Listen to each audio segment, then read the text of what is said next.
Hey everyone, this is That Guy in Hutch, Jason Probst, and you're listening to That Podcast in Hutch. Today I have with me a colleague in the Kansas legislature, Heather Meyer, who's from Overland Park. She represents House District 29, and she has an interesting backstory all around, but the reason I wanted to visit with her is because I read a column that she had written for the Kansas City Star talking about her experience with diabetes. And so we started talking, and I hadn't realized before that Heather was type 1 diabetic. And any of you that know me know that my son Mitchell is also type 1 diabetic. So this is an issue that I care about quite a bit, and I think it's important for people to know and understand what type 1 diabetics have to go through throughout their life, particularly if they don't have access to health care. So Heather, thanks for coming on and agreeing to talk with me about something very personal. Yeah, no, thanks for having me on. I appreciate the opportunity to really lend a voice to this issue. Well, thank you. Tell me, how old were you when you were diagnosed? I was 12. 12 years old. That's about the same age that Mitch was diagnosed. Yeah. Talk with me a little bit about kind of what you went through when you got that diagnosis, and kind of what that means when you're a 12-year-old kid and now you find out that you can't process food properly. Yeah, so that was pretty crazy. Actually, my dad, even though he was a type 1 diabetic, he did not pick up on any of the signs or symptoms. He told me in the end that he thought maybe I had an eating disorder or something. And what ended up happening was I slipped into a coma, and that's how I was diagnosed with type 1. I spent about 3 months in Children's Mercy Hospital in Kansas City, where they had to get my body back into shape and retrain me on how to eat and how to live. And it was just absolutely devastating, honestly. I'd seen my dad, taking shots and doing what he needed to do, but when it was with me and trying to manage that with my schedule, with my friends, trying to figure out, what I can and can't do at this point, and trying to give myself shots every day, it was wild and it was difficult. And, there were some times where I would just straight up refuse to take my shots or test my blood sugar because I was afraid to, or I just wanted to be a normal kid. But I was really thankful for a lot of the nurses and the doctors at Children's Mercy who really taught me the things that I needed to know, because I didn't know as I grew older that I would use everything that they taught me to make sure that I could continue to live. So the amount of information that you get thrown at you when you're first diagnosed, it's overwhelming, isn't it? Absolutely. Yeah. We talked a little bit the other day about carb counting and calorie counting, and you almost have to memorize. And you said you kind of ran through some things. Like you told me an apple has... For me, I have to take like a certain number of units for an apple, but like if I mix it with peanut butter, I have to, reduce the number of units of insulin I take. And, like pizza, the way that hits you is, it depends on what toppings you have, what kind of crust style, and so you have to really delicately figure out exactly what you're doing with your insulin and how to administer it, or like say Chinese food or pasta, or like a cheeseburger. It's everything hits you differently, and you have to really know your body. It's mentioning the pizza. I know in Mitch's case, and I think anybody who has a diabetic in the family knows that pizza is one of the deal breakers. It's so hard. It's because this weird combination of carbs and fats and proteins all together, and it changes the way your body absorbs. Well, let's back up a little bit and just make sure. I think most people kind of have a concept of what diabetes is, or what a diabetic body does or doesn't do. But it probably is worth making sure just to explain what people do. Can you do that? Like kind of what goes wrong in a person's body whenever they develop type 1 diabetes? Yeah. So basically, there are a lot of theories about how type 1 diabetes is triggered. I think the most common one right now is through an infection of some sort, because type 1 is an autoimmune disease. So that means that our body, attacked our beta cells basically and destroyed them, thinking that it was a virus or a bacteria. And the beta cells are what the pancreas sends out, right? Correct. Yeah. And that's, kind of how a normal person's pancreas operates, is using those cells to deliver insulin to different parts of your body in the bloodstream and kind of trying to help digest those foods and everything. There's a whole lot of other things. I'm not a doctor, but, with enough lived experience, I guess I kind of understand the basics of it. But basically what happens is that your pancreas stops making insulin in the end, and it will not regain the ability to do so. Unlike type 2 diabetics who do sometimes produce, insulin on their own, they just maybe have some other metabolic conditions affecting the way that they can process their insulin.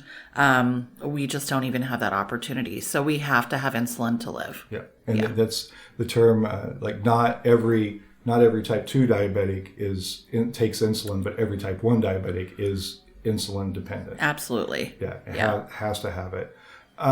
So when you were 12 and you're diagnosed and you talked about like having times where you refuse to check your blood sugar, refuse to take your shots, that's not an uncommon thing with kids who get diagnosed. And it used to be called juvenile diabetes, right? Because it's almost always comes on at an early age, either, in some cases as early as 2 or 3, but almost always by the teenage years, there's an onset.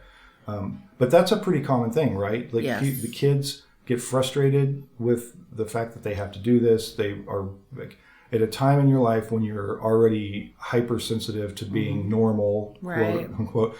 You now have this very clear behavior that you have to do every day to stay alive that reminds you just how abnormal you are. That's right. And, sometimes I would hide it. Like I'd hide the fact that I had a low blood sugar, which would, cause me to almost pass out. I'd be like, oh no, I'm just hot. Because when you get a low blood sugar, a lot of times you get sweaty and you just say, no, I'm just hot. But, then sneak off somewhere and try to chug some orange juice or something discreetly.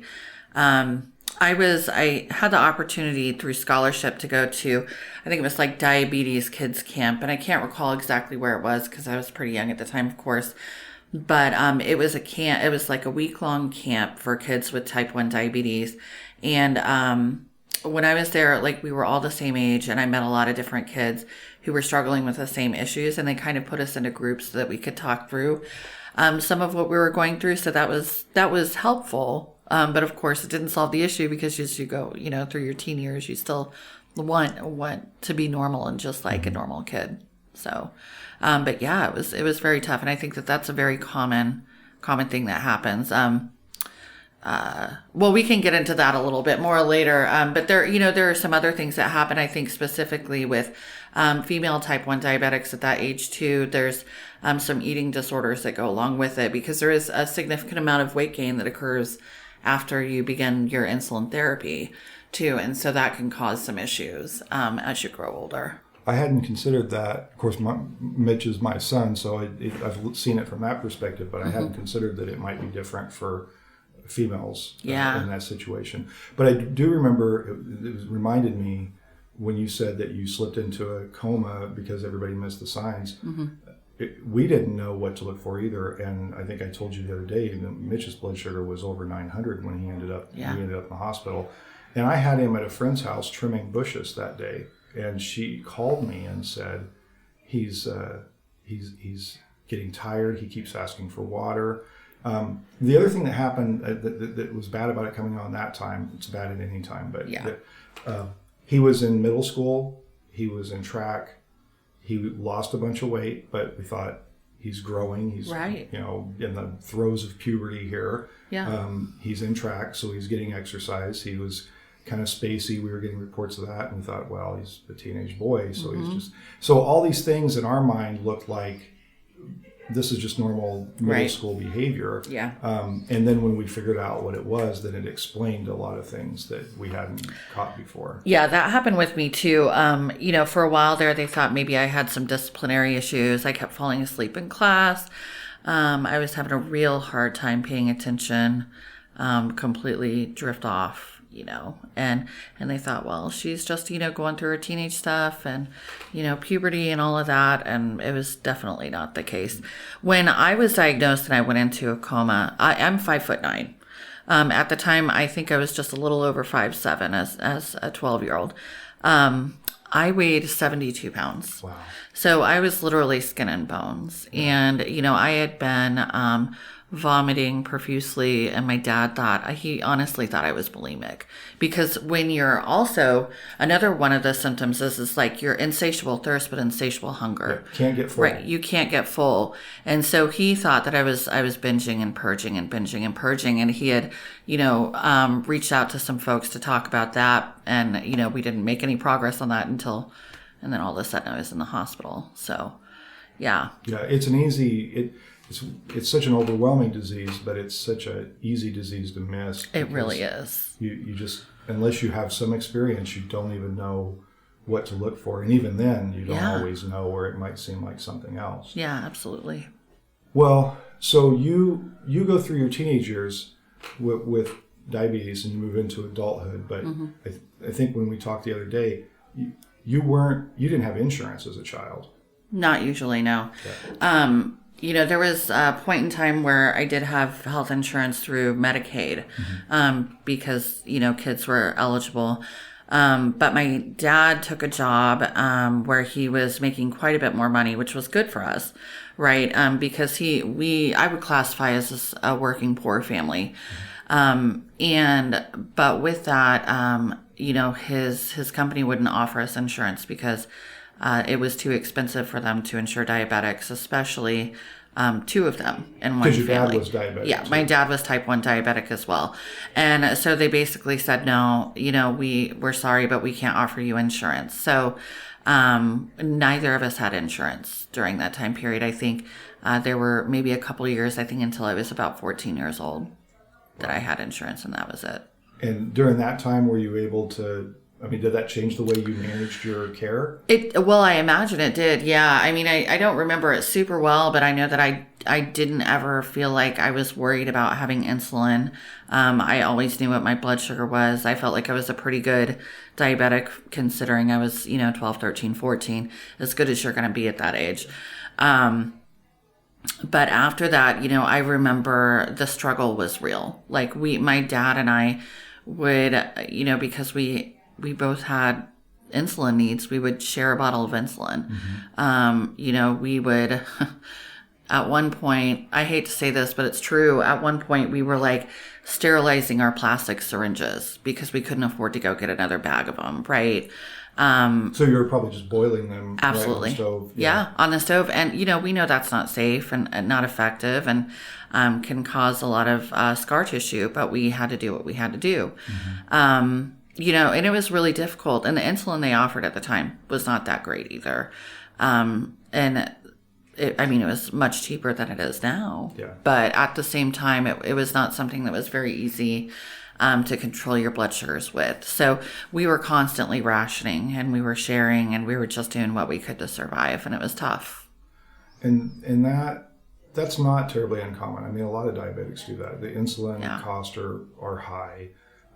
The supplies are they're expensive as well. And there's a lot of them.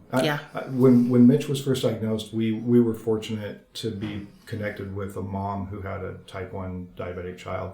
And we were, of course, stunned. And she sat down and talked with us about what to expect and how to make. And it just made us feel, I guess, less alone because we felt very alone at the time. Yeah. And Mitch, did too. But I remember one of the stories she told me was about when her child was first diagnosed.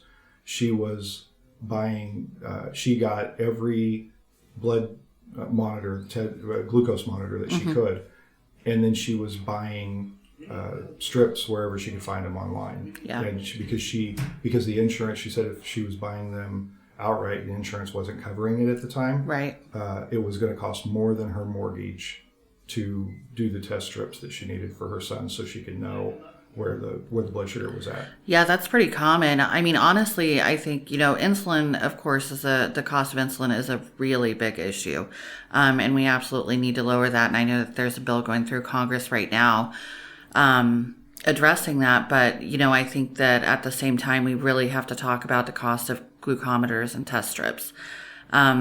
I think one of the things I spoke to you about a little bit was how I just injected blindly for so long. I just had to guess based on how I was feeling. Do I feel like I have a high blood sugar? Do I have a low blood sugar? And I could get into the ways that I could tell. But really, it was incredibly dangerous. I could have accidentally killed myself at any moment, right? But there was no way to afford those test strips, absolutely none. And insurance really rarely did cover them. And this was before the time when we had prescription discount cards too. So it was just like, you pay $200 for 2 little tiny things of test strips that had 25 in each. In them, yeah, and that was how much you paid. And if you're doing the testing right, you're testing 8 times a day. 8 times a day. Yeah. They say ideally 6 to 8 times a day. Yeah. So, and if I was lucky, if I got my hands on a vial of them, I'd test once a day just to be sure. Just to make sure. Yeah. And the technology has advanced quite a bit. I mean, they have like a glucose sensor that'll feed to the pump. But again, this depends. They're expensive, they're costly, and it all depends on insurance and the kind of insurance and whether you have the means to cover your deductibles and things like that. Yeah, absolutely. I mean, right now we just started new insurance, and I have to pay my whole deductible up front before I get any of my pump supplies. And I think I told you this. I had met my deductible pretty early on last year. So, I was able to just get all those pump supplies I needed at like pretty much no cost. And so, I saved up a bunch, so that's okay for now. But I have to like really consciously save every month and put aside money so that when I do need to place that order, I can pay the $2,500 I need. And that's just for 3 months of supplies. Yeah, so. $2,500 for 3 months of supplies. Correct. And that doesn't include insulin, test strips, glucometer, nothing. That's just pump reservoir and sensors and the things that you have. Yeah. And that, talking about rationing, that's another thing that on the pump supplies, that people try to extend the life. You're supposed to change that out every 3 days. 3 days, and people extend it to 5 or 7, and that can lead to poor insulin uptake at the site. Yep. Can lead to infections. Lots of bad things that happen. Yeah, and that's so common. I mean, it's not. None of this is uncommon. And I think that what's uncommon is that people don't really talk about it. Yeah. Because we're all struggling with this, and we've all done it at some point, I think. And that actually happens because it's so incredibly expensive. Yeah. So talk a little bit about, we're talking about insurance, and we're talking about, you have to pay $2,500 up front to meet your deductible before you can start getting discounted rate on your pump supplies, everything. But what does the world look like? And we've touched on this a little bit, but if you don't have that insurance, I mean, what does the world look like for a diabetic? Oh God, without insurance? Yeah, without any insurance at all. I mean, well, I've lived that life, because when I was an adult, living with a pre-existing condition prior to the ACA, there was absolutely no way I would get insurance. But with the type of insulin and stuff and pump that I'm on now, I can't even imagine. I mean, there's no way that I could make enough money in a month to afford to stay alive. And I mean, I'm lucky enough to be married too. And even with my income combined with my spouse's income, there's just no way. It would take every cent that we had. Because, without insurance, I think my pump supplies alone are like $6,000 a month. My insulin without insurance, what did I look at it? It was something like $1,500 or more. I think it was more than that a month. I just switched insulin, so I can't remember. My old one, I think, was closer to $1,500. So, we'd have to be able to, we'd have to be making like $250,000 plus a year, and then we'd still be broke. Because it would all be going. It would all be going to that, That's not including test strips and stuff either, because those things are really expensive. And if you have a CGM, I mean, I don't even want to get started on that. That's a monster of a cost, Even if you get the over-the-counter freestyle CGM, that's $75, and that only lasts 10 days. Yeah. So... Yeah, the better the technology, the higher the cost. But but also the better the management. Absolutely. Right? So one thing I think we see with diabetics is that they don't have insurance or they can't afford it, they're stepping down to the lowest level of solution. Yes. Right? So that instead of doing an insulin pump because they can't afford the supplies, they're probably going to old school syringes and loading it up out of a vial of insulin that they keep in their refrigerator. Right. Well, and that, so the thing is too, I don't know if you hang out on type 1 groups on any of the forums or whatever, but a lot of times people will be in there saying, you know, hey, I lost my job, I lost my insurance, I can't afford my insulin. I'm obviously not allowed to ask for free insulin on this forum, but can somebody point me in the right direction on where to find it? And a lot of times what people end up doing is going to Walmart and buying their cheap $25 vial insulin that is no longer really used for type 1 diabetics. It's stuff that people use on their animals, and stuff that like type 2 diabetics might use, but they don't even prescribe it as a therapy anymore. It's the kind where it's like got to be an absolute apocalyptic emergency, right? And the dosing on that, I mean, how would you even know? Yeah. You know, it's impossible. And that's where people are at. You know, it's either $50 a month for something that is not really going to do anything, but it will keep them alive. Barely. But yeah. But yeah. Just keep you barely living. One thing on this that I want to talk about, because frankly, when I think about my son, I'm sometimes amazed at how well he functions in everyday life. Because I understand it to some degree, not firsthand, but what happens when you have a low blood sugar or a high blood sugar, it affects everything about it. It affects your energy levels, it affects your cognitive skills. Can you talk about that a little bit? Because I think that's another thing that we don't talk about enough, is that it's a struggle every day for a diabetic to just do the normal things and make it through the day. Yeah. It's much harder for them than it is for a healthy person. It is, because, you know, we have this constant underlying thing where we have to always know what our body's doing. We have to be perpetually aware.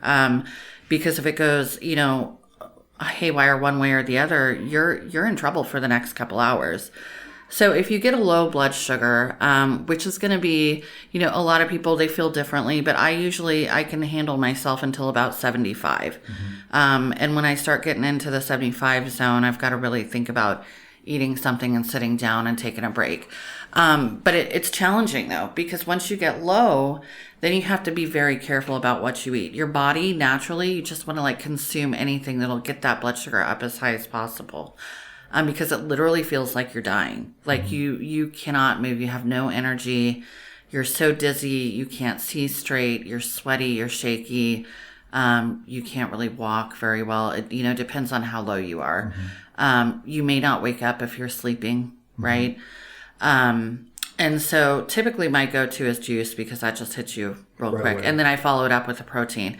But the thing is, right after that happens, your blood sugar is going to be up and down for the next couple hours. And that is just a journey that you don't want to go on. Because it really does truly affect the way that you can think, how well, you know, you can handle simple tasks. You know, I even get a little like weird about driving sometimes if I've had a really severe low and I'm like, oh no, I got to get on the road and go to work. Well, I need to take some time before I do that, because I need to make sure that I level out. And then as far as the high blood sugar goes, you know, on the opposite side of the spectrum, I usually start feeling pretty crappy around like 180, 190. That is so different than back in the day where I could like handle myself in the 300s, because what choice did I have, right? But, you know, at this point, once I start hitting that level, I'm like, oh no, I start feeling gross. You know, my muscles start feeling really tight, like they're pulling at each other. I get real bad headaches. My mouth gets extremely dry. I get very tired. Well, you get very tired with lows too, but I get very tired with highs as well. The brain fog is not really describable when it comes to that. And then depending on the type of insulin you have, depends on how quickly that's going to come down. So I'm currently on ultra rapid, which is amazing. Very expensive though, but it brings my blood sugar down in about 15 minutes. Oh, wow. Yeah. Whereas, previously with regular rapid insulin, which they call rapid, but to me doesn't seem rapid anymore, it would take about 30 to 45 minutes. And then you talk about the older stuff, like the Walmart stuff that I was talking about, that usually takes about an hour to an hour and a half to bring it down. And so you're just sitting there, waiting. When am I going to feel better? Right. So, and it's very difficult. And you have to, once you come down from that high, you got to make sure that you don't go low. Yeah. And when you go, and it's just a roller coaster. So the technology that we have nowadays that I just got on a pump about 2 years ago because I was so afraid I wouldn't be able to afford it, which is still an issue. Yeah. And the pump, I don't know, but I think the last one we got from Mitch was around $6,000. Yeah, it's super expensive. And, but, without this technology, I don't think I would be in the baseline range most of the time because it's so difficult with multiple daily injections to really keep up with it. Yeah, and the pump does a better job because you can set that, right? You can say, I want to be between 80 and 130 all the time, and you can set alarms that'll say, hey, you got to do something, you're headed this direction, and it helps a lot. When you were talking about the highs and lows, and I want to see if this happened with you, because it's happened with Mitch, there's a thing that would happen where if he was going along and he was having trouble for a week or 3 or 4 days, where his blood sugar was like in the 300s or even the 200s, and it was like steady there, and he'd keep trying to bring it down. Once it does come down even to normal levels, he felt like he was having a low. Absolutely. Yeah, that happens. I mean, when I finally started getting my blood sugars under control, once I had access to insurance and therapies, I felt like my blood sugar was low constantly. And I was just in the 180s, 200s. And I was like, oh no, like I feel like I'm shaky and I need to, no. And my doctor was like, just ride the wave. You'll be back to normal in like 6 to 8 weeks. And I was like, takes that long? Yeah, it does. That's the thing. And that sensitivity to where your blood sugar has been is remarkable. Yeah. And that's one of the things about getting sick too. And I think a lot of people don't know about this is when a diabetic gets ill, our blood sugars are high the whole time. Yep. I mean, and I don't know what it is. I haven't really looked into the science about it, but from my understanding, it's a reaction to our body being ill. I think normal people, probably their blood sugars are a little elevated too. But when you're sick and you're trying to deal with those highs, it's impossible to get them come down. Yeah. I mean, because your body's like, no, we aren't doing that. Yeah, I'm glad that you mentioned that because that any kind of illness, a flu or the COVID stuff was particularly dangerous for diabetics because if you're there with a fever and your body's cranking into overdrive to try to do that, your blood sugars are up and very little can take care of it. Or on the other side, if your blood sugars, you get to a place and you're not eating, then you have that. Yeah, and you can get ketoacidosis. I mean, and that's one of the things too. Like even if your blood sugars are, here's the other kicker. Like you could have totally normal blood sugars, but you're not eating. You're going to go to ketoacidosis, and so that's diabetic ketoacidosis. You're going to wind up in the hospital because you're expressing ketones into your urine, which means your body's not processing any of the sugars. Your blood sugars could be totally on target. Mm-hmm. But if you're not eating, your body's not using any of that. And it's just like, okay, so can you win? No. Yeah, I mean, it seems like there's no win. It's really hard. Well, and that's what I mean that like there's a certain amount of mental energy every day in the life of a diabetic that's spent thinking about things like this. 100% of the time. And most of us don't have to do that. Right. But the people who have to deal with this, it's every single day. And kind of going back to like teenage, and we talked about this a little bit before too, it leads to that frustration, particularly in teenage and early adult years. Mm-hmm. And that is a dangerous time for diabetics because they sometimes just say, I'm tired of this. And I don't think it's fair that I have to deal with this. And it leads to some bad outcomes. So kids just say, I'm just not going to do this. I'm going to hang out. I'm going to be a little normal kid, normal teenager, normal 20-year-old, 21-year-old. Yeah. Did you experience any of that? I did. I didn't get really severe. Thankfully, I had a pretty good support network of friends and loved ones who really, kind of pushed me through that. But I can't, I can't lie. It was definitely, that feeling was there constantly. And it leads you into bouts of depression too. Which is common with Very diabetics. common. And blood sugars can even affect that. Yeah. I mean, that can even bring it around. And so, yeah, I mean, absolutely. There were days that I just wanted to be done with it all. Especially because I was like, well, I can't afford this crap anyway. What am I doing here? Is it worth it? And, I actually lost a friend, who had type 1 diabetes about, 20 years ago. And, he was in the same situation as I was, right? But he was homeless at this point because for him it was between, paying for insulin to survive or having a home to live in, right? And he chose the insulin. So he was couch surfing a lot, and he stayed with us from time to time. And, we'd always be there for each other and be like, hey, I got some spare insulin, do you need it? And that was great and everything. But he essentially just gave up because he was so tired of fighting, and he was so tired of having to live that life, and he didn't do anything wrong. He worked full time. He had gone to school for a while, had to drop because there was just no way to do it all. And he literally, he was just tired, and he didn't take insulin for about a week, and then he was gone. Yeah. Oh, Yeah. It's so sad. But you understand. It's Yeah. easy when you are close to it. It's easy to understand how it happens because it's Absolutely. exhausting, and the thought of having to dedicate so much of your day every day to this thing and worrying about whether you're going to be able to afford it, or worrying about what your life is going to look like 5 years or 10 years from now if things take a bad turn and you don't have access to insulin and can't afford it. Right. I know that the depression is a common thing with diabetics because it's just overwhelming. It is, yeah. And it takes a lot to kind of, be equipped to deal with that. And I take that for granted a lot. I probably shouldn't, but I know that I've done a lot of work on myself, emotionally, to be able to handle that. But I see so many people who just aren't able to do it anymore. And it puts so much stress on them and their lives and their loved ones. And it's really tough because, yeah, thank you for mentioning that. It's incredibly hard to think about it all day, every day. Yeah, it's so much.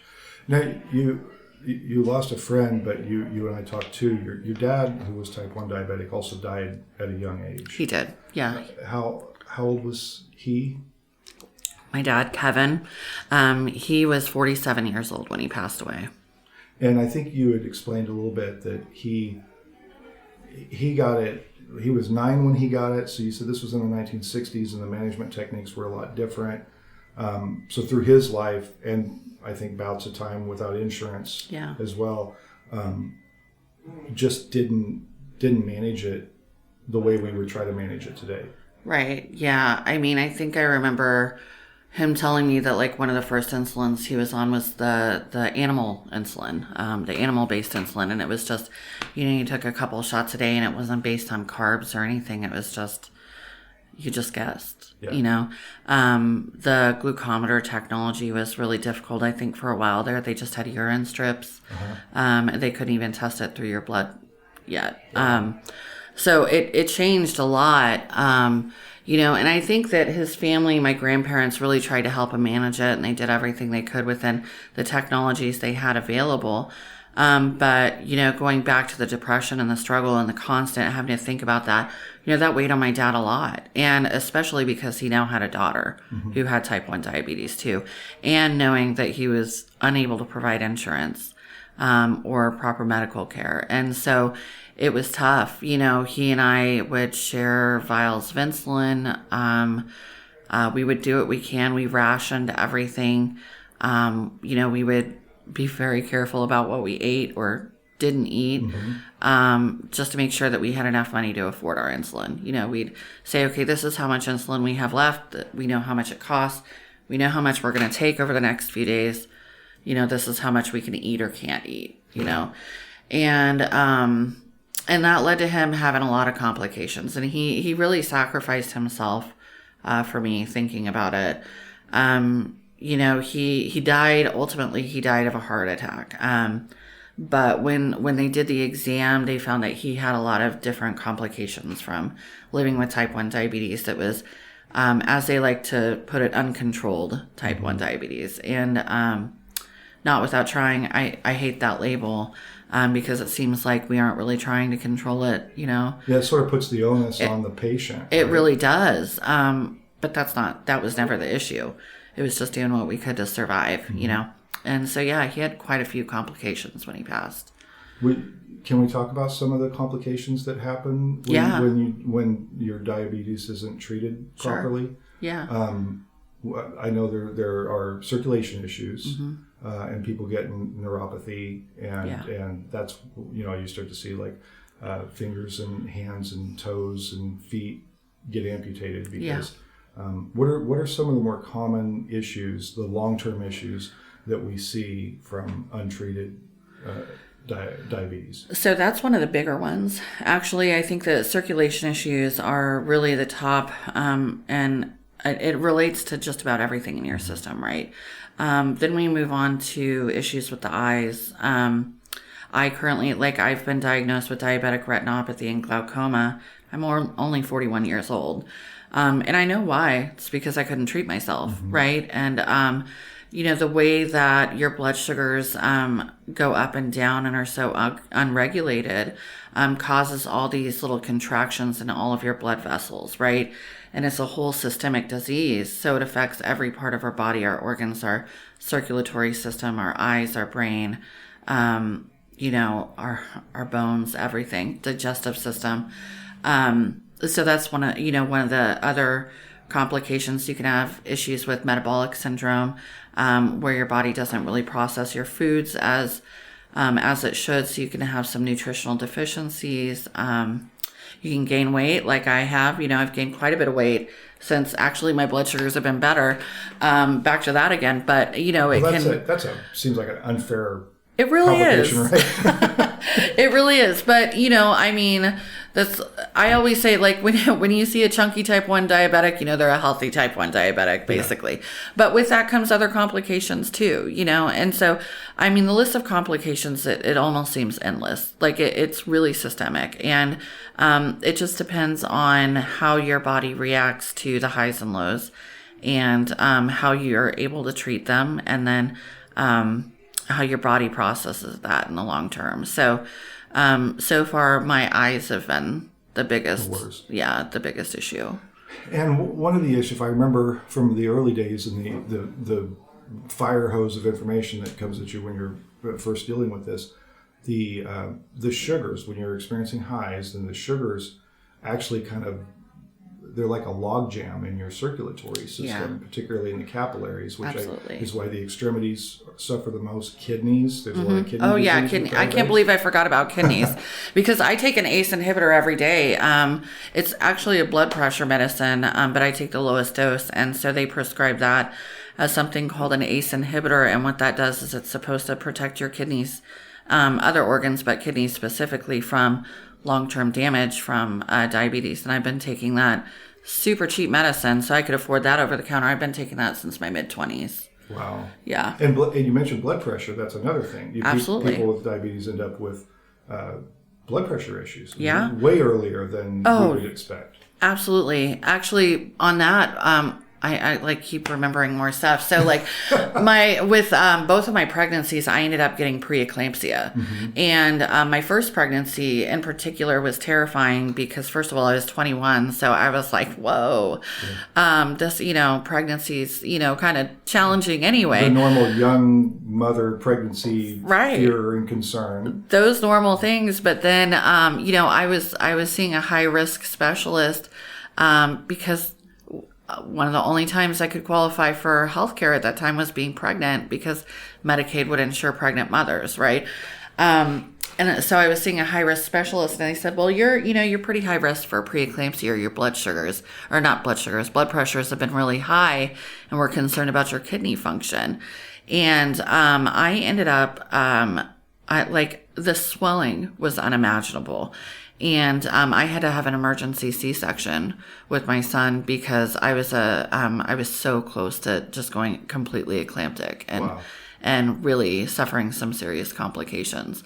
And I was super well controlled. My A1C at that time was in the 6s, and I'd never seen that in my life. Which is excellent. For people that don't know, excellent. 5 is ideal. Yes. If you are anywhere near a 5, you've done fantastic. Yes, but 6s after like not being able to treat yourself forever, oh my gosh, I was just elated. But even with that, I mean, it was preeclampsia happened. Yeah.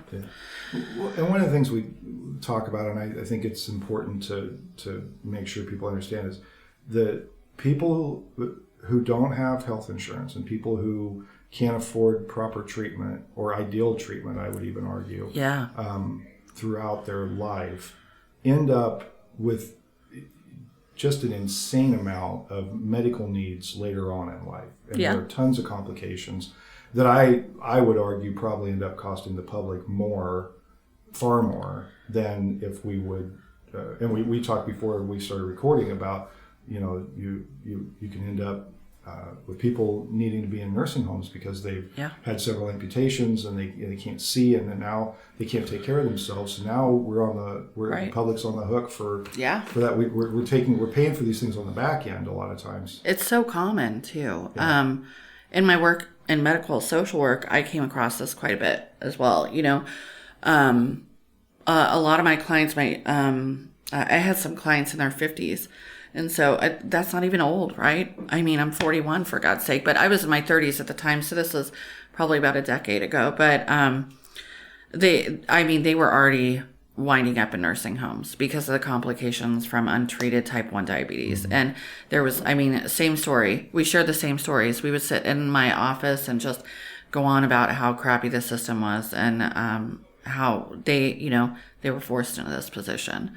And now they're filing for disability and having to go to a nursing home when they'd just really rather be working and living their life like they used to. And with proper treatment, they could. Absolutely. But that's the thing. It's not, with proper treatment, it's not a debilitating disease. 100%. Not anymore. Not anymore. It used to be no matter what. Yeah. One of the first things I did when Mitch was diagnosed was bought this book on the history of diabetes, because I do things like that. Yeah, no, that's great. But read the history of the development of insulin. It used to be getting diabetes was a death sentence. Absolutely, You got it as a kid, and all parents could do was watch their kids slowly die, and in one of the most agonizing ways. Moms would try to give them water and food, and to no end. Yeah. So then we developed insulin, and the doctor who did, and I believe it was Toronto. Yeah, I think so, yeah. Sold the patent for insulin for $1. $1. Because he felt like this should be basically a thing that for the world to have, so that parents didn't have to go through this, kids didn't have to go through this. But I think it's one of those things that with proper treatment in today's world, these people with diabetes will thrive. They'll do fine. Absolutely. And they can do anything anyone else. My son did bike across Kansas with me twice. Yeah. So it takes management, it takes testing, but you can do it. But it requires the ability to treat it. It does. And and I think that's one of the nice things about this generation coming up, since, a lot of states, with our exception, of course, have expanded Medicaid. And then we also have the ACA as, a backup if somebody can't get employer insurance, and employer insurance is required to cover it now. And so our pre-existing condition has to be covered, and we have to be offered treatment. As expensive as it is, right, it still costs us thousands of dollars. The ability to receive care is there. And I think that's changing the game for a lot of people. I think you're going to see type 1 diabetics living well into their 80s and 90s at this point. I don't know how long I've got, but I'm going to make the most out of it. Yeah. If I'm lucky, no, I won't even say it. I was going to say something about student loans, but about maybe you'll outlive your student loans. Maybe if I'm lucky. But and I think that's really vital. But in order to make sure that that's truly accessible to everyone, we have to lower the cost overall of all treatment. And there's just no reason not to. This is an epidemic, and we know also, a lot of studies have come out saying that the COVID pandemic is actually triggering type 1 diabetes in a lot of people now. I don't know if you've read anything about that. Yeah, because, we know that type 1 diabetes is triggered by a virus or an infection. Yeah. And they're saying that there's been an uptick in diagnoses of type 1 diabetes in children specifically who have had COVID. That makes perfect sense, though, because it's a overly aggressive immune response. Correct. That ends up damaging the pancreas. Yes. And so if you have something as virulent as COVID in a child, and then there's that immune response. Right. And one of the things is if your body is wired for an autoimmune disease, that information is already encoded there. Yeah. Right. You had touched on something earlier that I think is really important to pause and highlight on. Prior to ACA, there was no requirement that somebody with a disease like this could be covered. Correct. It was totally discretionary. Absolutely. And an insurance or an employer could say, that's too much. It's gonna throw our rates through the roof. Yeah. And that would apply for diabetics and cancer patients. Mm-hmm. And I remember the old days when I was a kid, but the kind of kid who would listen to conversations I probably wasn't supposed to listen to, same. Like about insurance and whatever. Yeah. And I remember my parents talking about that and other adults talking about it. And this was in the heyday of HMOs. Oh, right. And so then there was a lot of, what would I want to say? There were very flexible definitions about what was a pre-existing condition. And to the point that I remember conversations about people didn't want to go to a doctor for this thing because it would show up then on your file. And if you were thinking about changing jobs anywhere in the next year or two, you would not be able to get insurance because this would show up and they would say that's a pre-existing condition. Right. Exactly. Things like pregnancy. Yeah, pregnancy was one of them too. Yeah.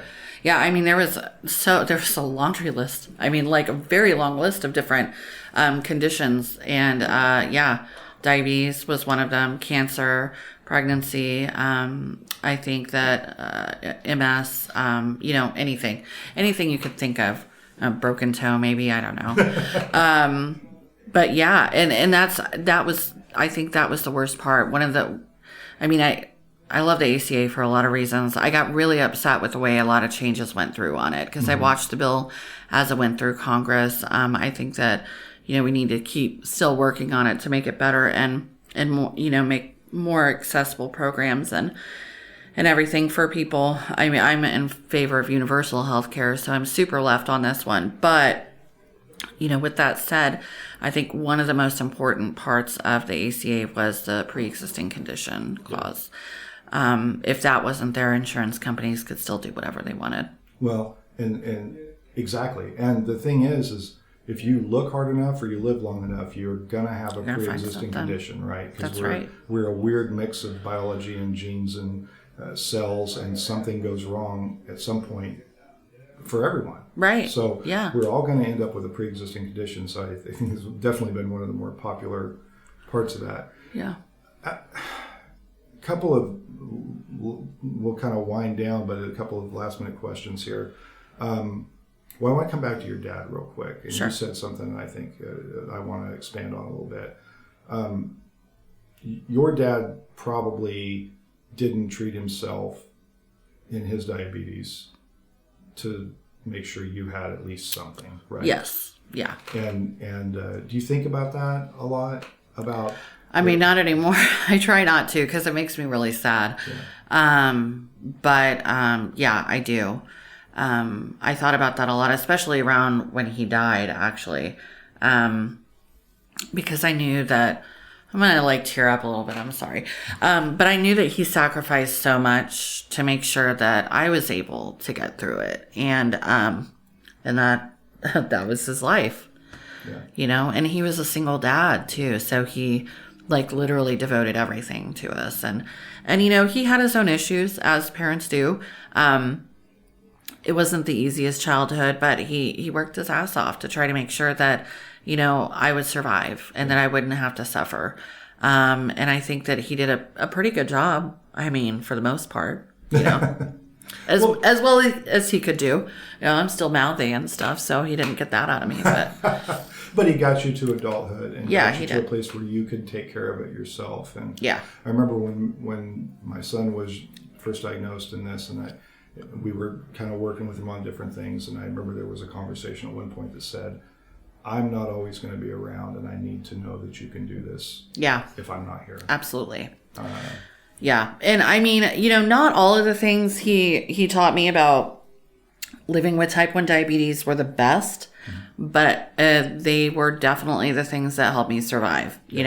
I mean, like we don't really want to ration insulin, but if you're going to ration insulin, you might as well know how to do it. Like we don't want to have to live without, food, like nutritional food or whatever. But if you're going to have to do it, you need to know how, just to make everything stretch. It is, I mean, and he literally, he did all of that just so that I could live, and he knew that he would die young doing so. So well, I appreciate you talking about that. Yeah, thanks. I know that. And sorry, I got a little teary there. You guys when you're listening, you can't see it, and but it was upsetting. I feel a little bit bad, but also I think it's important because I made you cry. But no, you didn't make me cry. But I think it's important for people to know that. I mean, these are the sacrifices that people make, and that's another thing. It's not uncommon. The autoimmune thing is genetic. So if there's a diabetic, and I had a friend that I used to work with, and I think his daughter, he was diabetic, and I think his daughter ended up diabetic. But if you have another kind of autoimmune disease, it's kind of because one of the things with Mitch is they said, does anybody in your family have diabetes? We said no. But then we started looking, there are autoimmune diseases there. Right. And once you start figuring out that that's there, then you see. Yeah. And it's the things but to know that people are actively sacrificing themselves to make sure their kids are okay is overwhelming. Yeah, and they used to say that it skipped a generation or something, right? But we found out pretty quickly that wasn't the case. Yeah. So certainly not in your house. No, definitely not. And I keep a pretty close eye on my kids too. I've had, every time I take them in for their annual physical, I make sure they get their A1C checked. If they're like feeling especially thirsty, I'm like, why are you so thirsty? Like the thirst is the thing. We talked about that, about how we didn't recognize after Mitch got diagnosed. The other thing is the bathroom. We haven't talked about this. Oh yeah. We figured out only through talking to Mitch after the fact, because he had hidden it from everybody. Yeah. He had worked out this very elaborate system at school to be able to go to the bathroom in between every single class. Yeah. Because you have to go to the bathroom constantly. I mean, and I was like, this is a little bit embarrassing, but oh well. Like when I was 12, I like wet the bed, and I was like, what is happening? Like, I know how to get up and use the restroom, but you have no control over it. I mean, the amount of times you have to urinate is insane. Yeah, it really is. Yeah, that was the other thing too. I used to, when my kids were babies, I'd be like, how many wet diapers are normal? Like, are they peeing too much? Yeah. Like, what's happening? Because when you have it, you're kind of looking for it. All the time. You're thinking, okay, this is, a thing. Why do you think we haven't really taken care of this from a healthcare perspective yet? And that's and there's a lot of moving parts, and I get that. But but is it a lack of information? Is it what we talked about earlier, that diabetics, Mitch is hiding around and not telling anybody the things he has to do? You're hiding and saying, I'm going to go sneak in a dark corner somewhere and drink orange juice so nobody knows what's going on with me? Yeah. You know what I do? I think that has a lot to do with it. I mean, we could get into policy perspectives and the issues with pharmaceutical companies and health insurance and, profits and losses. I think we talk about that a lot, right? And that's something that absolutely has to be addressed, first and foremost. But I think that we have a hard time addressing it because as type 1 diabetics, we just kind of don't want people to really know that we're so different. It's exhausting talking about it. It is too, yeah, because there's so many different facets, right? And where do you even begin? And we're sitting here talking about it exhaustively, and it feels wonderful that you actually understand what I'm talking about. So I don't really have to explain it as thoroughly as I need to, although I am. But It is, I think that actually might be a big part of it, because we really do. We don't want to talk about it too much, and it's not like out of shame. I don't think for most of us, I think it's just out of like, God, this is another thing that I have to do. I mean, we already have to, call our insurance companies probably once a month. Mm-hmm. We have to talk to our doctors once a month. We go to our doctor's appointments, every couple months. We've got multiple specialists. We've got all this stuff. We're always doing stuff for it. And it's hard because you just want to be like, come on, just can we have this one thing? Yeah. But when you tell your whole story and it's a big, long story, and there's a lot of different aspects to it, it can be tough. And I don't think that people really understand the gravity of it, and how difficult it is for us. So yeah, I mean, I absolutely think that more of us need to be out there shouting from the rooftops and saying, we are tired of living like this. I agree. Because even though it's a fairly widespread disease, it's the numbers are relatively small compared to the overall population and everything. And there's a lot of attention paid to it. But if you don't have to live with it directly, it's very easy to just like say, well, I don't get it. I don't know about it. Yeah. And I think that I've always felt that's I always think that storytelling and exposure to another person's experience is the best way to get people to understand what's really going on. As a social worker, I 100% agree.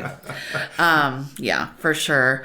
And, I mean, that's kind of one of the reasons why I'm excited to have the platform that I have now as a state representative as well. This is not something I really sought to do, right? But it's something that I felt like was a calling, because we don't have a lot of people like myself in a position like this where we can really use this to help others, vocalize some of the issues that we've been struggling with, I think it's very important to have people like you here who bring that perspective and bring that experience. Yeah. Because if you have a building full of people who have no experience with that, it's easy to dismiss it. Yeah. But the more people who bring the experience you've had with diabetes, being uninsured and understanding that, and trying to get people to understand, like, this is what the reality is for people in this situation. So I'm very glad you're here. Yeah, thank you. Tell me, kind of along these lines, either I'll give you an option, one thing that people don't know about diabetes that you wish they knew, or as a legislator, if there was one, wave your wand as a policymaker and one day they gave you all the power, what would you do to try to advance this issue? Wow. Okay. Those are really two choices, aren't they? I'm going to go the policy one. But this is going to get a little deep, though, because I could choose, I just want everyone to just expand Medicaid and make universal health care, but it's not like that. I would wave my wand and give everyone the ability to have the empathy to really to put themselves in the shoes of other people, no matter what we're talking about, right? It could be healthcare. It could be food insecurity. It could be housing.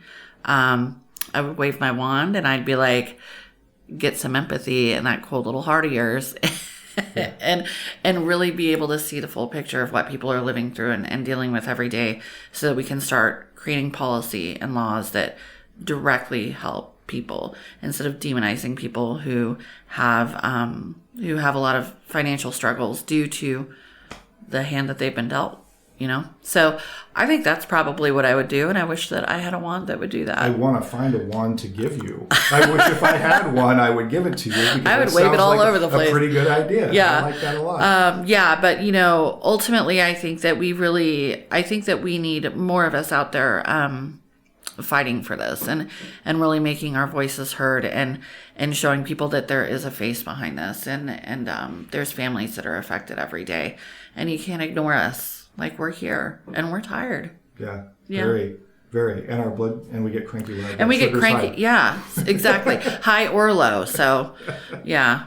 Well, thanks for agreeing to come on and visit with me today. Thank you. This was great. And you're right. It's nice to talk with someone. I hope when I go back and listen to this that we didn't stay in the too technical, familiar area for listeners. But it, as someone who's had this as part of my life for the last over a decade. Yeah. It's nice to sit down and talk with someone who understands it firsthand. Well, I'm happy to do that anytime. And if your kiddo ever wants to call me, well, I mean, I guess he's not a kiddo anymore. He's like a grown adult, but ever wants to, that's true. If he ever wants to reach out, bounce any ideas off or, just to kind of vent, I'm happy to do that too. That sounds great. Well, thank you. Yeah. I really appreciate you coming on today. Thank you. I'd like to thank a few of the people who've helped make That Podcast in Hutch possible. My son Mitchell Probst wrote and recorded the music for the show. Jenny Brigette put together some great graphics and promotional art. And Chris Acker helps overcome my mistakes to produce a great sounding product every episode. That Podcast in Hutch is made possible through a collaboration between the Hutchison Arts and Culture Collective and Salt City Sound. They're working to bring resources and infrastructure to support art, music, and storytelling in our community. If you have an idea for your own podcast, reach out to them at podcasts@saltcitysound.net. If you enjoy That Podcast in Hutch, be sure to subscribe and share it with all your friends. You can also help support this production by subscribing to thatguyinhutch.substack.com or by emailing me at thatguyinhutch@gmail.com to learn about sponsorship opportunities. Thanks for listening, and I hope you'll join us again next week.